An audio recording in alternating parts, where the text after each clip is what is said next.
le sang. Et ils ont ajouté que c'est l'esprit qui rend témoignage. Maintenant, comment vous voulez encore comprendre ces trois choses-là? Maintenant, ici, dans le verset 8, on a dit l'esprit, l'eau et le sang rendent témoignage sur la terre et ils sont un. Ça, ils sont en accord. Et de là, quelle est la fonction de l'esprit? C'est qu'il va rendre témoignage. L'esprit est là comme témoin. Et ok, on va lui demander, est-ce qu'il suit ce que j'ai dit de faire? Oui, Père. Oui, il est en train de suivre. Et n'oubliez pas, vous ne pouvez pas dire que l'esprit de l'homme est la bougie. Oui, est la bougie de l'Éternel. Proverbe 20, verset 27. L'esprit de l'homme est la bougie de l'Éternel, mais la bougie du Seigneur. La version française, ils ont mis le souffle de l'homme est une lampe de l'Éternel. Il pénètre jusqu'au fond des entrailles. Mais la version anglaise dit, l'esprit de l'homme est une bougie de l'Éternel.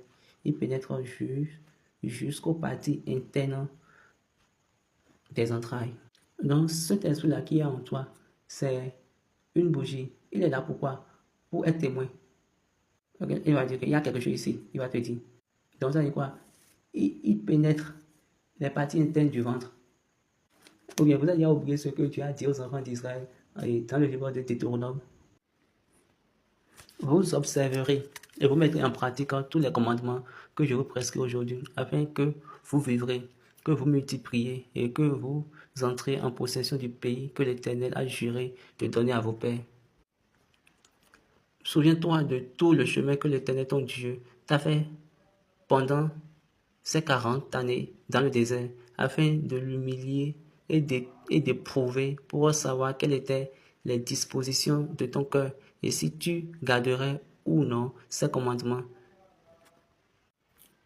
Il t'a humilié, il t'a fait souffrir de la faim et il t'a nourri de la manne que tu ne connaissais pas et que tu n'avais pas connu et que n'avaient pas connu tes pères, afin de t'apprendre que l'homme ne vit pas de pain seulement, mais l'homme vit de tout ce qui sort de la bouche de l'Éternel. Donc, est-ce que vous voyez? On va dire l'esprit de l'homme est la bougie de l'Éternel. Donc, Dieu met sa bougie là pour dire que je veux voir clairement ce qui est dans ton fond intérieur, ce qui est dans ton cœur. Et il recherche dans les parties inférieures de tes entrailles. Donc, quand nous prenons Proverbe 20, verset 27, c'est 2027, l'année prochaine, regardez ce qu'il a dit. Le souffle, ou bien l'esprit de l'homme est une bougie de l'Éternel. Et il recherche